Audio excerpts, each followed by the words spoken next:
ikaza kuri Rwanda News. Mu ijoro ryashize ingabo za FARDC z'Uburundi ndetse n'izindi zigiye zitandukanye zifasha FARDC ibikorwa byo guhangana n'ihuriro AFC M23 zizahuye n'uruva gusenya. Mvuko ibi bintu byagenze ni mu gihe hari hateguwe urugamba rwo kurwanya AFC M23, byarangiye AFC M23 ariyo ibarwanyije ikabasubiza inyuma. Mu gihe urugamba rwabananiye burundu bagahitamo kwirukanka, hafashwa abacancuro bandi benshi barongera bajyanwa muri stade nkaho bari bajyanye mu bushize. AFC M23 ikomeje kugaragaza ko ifite imbaraga ndetse n'intege zisumbuyeho ku mutwe wa AFC M23 ufite ubushobozi kandi bwo gutsinda FARDC nubwo yahamagaza izindi ngabo zigiye zitandukanye. Amakuru atugeraho muri iki gitondo aravuga ko no muri urukerera agana saa 11 havutse imirwano iteye ubwoba hagati ya FARDC Wazalendo ndetse na FDNB bahurira mu rugamba na AFC M23, aho bivuga ko AFC M23 imaze kurasa abasirikare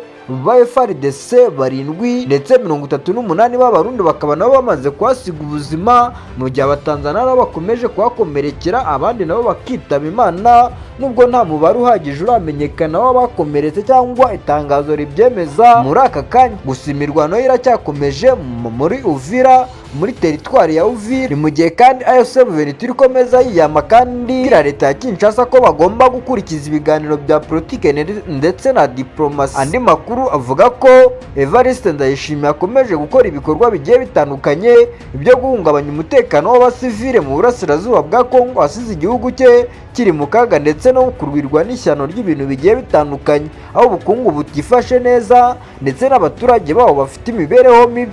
Nyumvaga ni Damu, iyi ni Rwanda News. Nokora subscribe, like, share and comment kugira ngo tujye dukomeza kubana mu makuru mashya kandi agezweho.